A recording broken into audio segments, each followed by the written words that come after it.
कहा जाता है कि इंसानियत का कोई मज़हब नहीं होता, क्योंकि जब कोई अल्लाह का बंदा किसी की मदद करने पर आ जाता है, तो फिर ना उसका मज़हब देखता है, ना ज़ात, ना जिन्स, ना पेशा, ना मौजूरी, बल्कि रंग, नस्ल, ज़ात-पात और जिन्स को बालाए ताक रखकर महज़ इंसानियत की बुनियाद पर वो एक मजबूर की मदद कर गुज़रता है। बल्कि हमने तो यहाँ तक देखा है कि खैर का अनसर रखने वाले फरिश्ता सिफत लोग इंसानों से हटकर जानवरों तक की मदद कर गुज़रते हैं। लेकिन इसी समाज में बाज़ शैतान सिफत इंसान भी हैं जिन्होंने सिर्फ धोखा देना सीखा है, फिर चाहे सामने वाला माज़ूर और मजबूर ही क्यों ना हो। बल्कि ऐसे लोग तो उनके लिए और भी आसान शिकार हैं, क्योंकि ऐसे अफराद तो पहले ही से चार-चार ज़ंजीरों में जकड़े हुए हैं। माज़ूरी, मजबूरी, मुफ़लिसी और गुमनामी।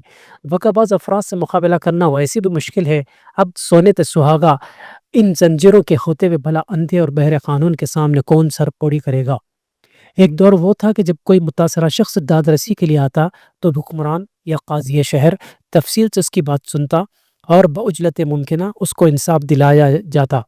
लेकिन आज हम 21वीं सदी में जी रहे हैं, जहाँ जमहूरियत के नाम पे ब्यूरोक्रेट्स का राज है, जहाँ पर धोखा देने वालों को होशियार और धोखा खाने वालों को बेवकूफ़ समझा जाता है, मासूम नहीं समझा जाता। एक जानिब तो रियासती हुकूमत गरीबों को सहारा फराहम करने की खातिर कभी डबल बेडरूम तो कभी कुछ देने का वादा करती है, और दूसरी जानिब धोखाधड़ी का बाजार गर्म है कि जहां पर कोई मजबूर या माजूर भी महफूज नहीं रह सकता। इसी तरह की एक स्टोरी आज हम आपकी खिदमत की पेश करना चाहते हैं कि नागर कर्नूल गडला नारवा की रहने वाली 43 साला सईदम्मा अपने दोनों पैरों से मुकम्मिल माजूर होने के बाद एक घरेलू खातून है, जो चलने फिरने से तो कासिर है ही, माजूरी की वजह से सीधी तरह बैठ भी नहीं सकती, बल्कि ज़मीन पर रेंगती फिरती है। सैयद अम्मा ने अपने गांव की जमीन बेचकर डुंडीगल मंडल मिडचल मलकाजगिरी के सर्वे नंबर 120 में 40 गज जमीन 5 लाख रुपए की बस खरीदती है, और जैसे ही वो इस खरीदी हुई जमीन पर अपनी जरूरत के मुताबिक कुछ तामीर करना चाहती है, तो मकामी अफराद और ब्यूरोक्रेट्स इसे ऐसा करने से ये कहकर रोक देते हैं कि उसके पास मौजूद डॉक्यूमेंट्स और दस्तावेजात नकली हैं और ये ज़मीन सरकारी है, चुनाचे वो इस ज़मीन की हकीकी मालिक नहीं है।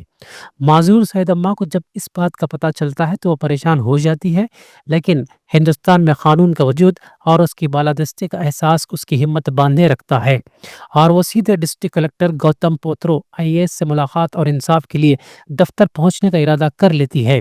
चुनाचे सैयद अम्मा ऑटो में सवार होकर सीधे इंटीग्रेटेड डिस्ट्रिक्ट ऑफिसर्स कॉम्प्लेक्स मिडचल पहुंच जाती है, जहां पर उसकी माजूरी की बुनियाद पर उसको एक व्हील चेयर दी जाती है, जिस पर बैठकर वो काफी देर डिस्ट्रिक्ट कलेक्टर गौतम पुत्रो आईएएस से मुलाकात के मुंतजर रहती है। लेकिन समाज में गरीबों की कोई इज्जत नहीं होती, और न ही उनके वक्त और जज्बात को कोई अहमियत दी जाती है। बहरकैफ कलेक्टर साहब की मसरूफियत की बुनियाद पर वो मुलाकात नहीं कर पाती, लेकिन वो बजाय मायूस होने के additional collector Radhika Gupta IAS से मुलाकात का रास्ता निकाल ही लेती है। किसी ने क्या खूब कहा कि where there is a will there is a way. चनाचे राधिका मैडम से मुलाकात और अहवाल कवायफ सुनाने के बाद उस माज़ूर खातून को कहा जाता है कि यह मसला चूँकि सरकारी ज़मीन का है, चुनाचा इसके हल के लिए उसे मुकामी एमआरओ से मुलाकात करना होगा। चुनाचा ये बेचारी चारों नाचार अपने तमाम डॉक्यूमेंट्स और दस्तावेजात लिए सरकारी व्हील चेयर से उतर कर फिर से फर्श पर रेंगने लगती है, और फिर एक ऑटो के जरिए वो अपने घर चली जाती है। मसालेदार खबरों की पेशकशी के ज़रिए अपना टीआरपी बढ़ाना कौन नहीं चाहता, लेकिन अगर खबरों को पेश करने का मकसद इंसाफ दिलाना हो, तो फिर खबरों को देखने और सुनने वालों की जिम्मेदारी भी बनती है कि वो भी अपना हिस्सा अदा करें। कुछ नहीं तो ज़्यादा से ज़्यादा इस खबर को शेयर करें, और हत्तल मखदूर अपनी बिसात भर इसी तरह के माजूर और मजबूर लोगों की मदद करने के लिए आगे आए। సొంతం తీసుకున్నావా లేకపోతే గవర్నమెంట్ సొంతం తరఫు తీసుకున్నా. ఎంత గజాలు ఉన్నది 40 గజాలు ఉంది. 40 గజాలు ఉంది. ఊర్లో నాకు ఎవరు లేరు, అమ్మ నాన్న ఎవరు లేరు. ఓకే నేను ఊర్లో కొంచెం జాగా ఉంటుంది అనుకొని వచ్చి ఇక్కడ తీసుకున్నా. నేను ఒక పాపను సాకుతున్నాను. అమ్మ నేను ఆ పాపతో నేను ఉంటున్నాను. నేను ఇట్లా ఆడుకొని నాకు వచ్చే పైసలతో నేను ఇల్లు కట్టుకుంటున్నాను ఆ జాగలో. ఇంకా ఇది గవర్నమెంట్ కదా, నువ్వు కట్టుకోకూడదు కదా, అటు ఇది అని అంటున్నారు. ఎవరు చెప్పారు పేపర్ వాళ్ళు అంటున్నారు పైసలు ఇవ్వాలి. ఏ పేపర్ వాళ్ళు ఏ పేపర్ వాళ్ళని ఉంటాయి ఎవరని కనిపిస్తలేదు. లేవు ఇప్పుడు ఎంఆర్ఓ దగ్గర వాళ్ళ దగ్గర వెళ్ళారా మీరు? పోయినా ఎంఆర్ అతను పోయినా. సార్ ఏమన్నారు? ఒక్కోసారి పోమ్మా అన్నాడు. నాకు 5 రోజులు నేను పేపర్ వాళ్ళకి చెప్తా పోమ్మా అన్నాడు. ఎక్కడ ఉంటారు మీరు? ఏ ఏ ఏ సర్వే నెంబర్ ఎంత మీది?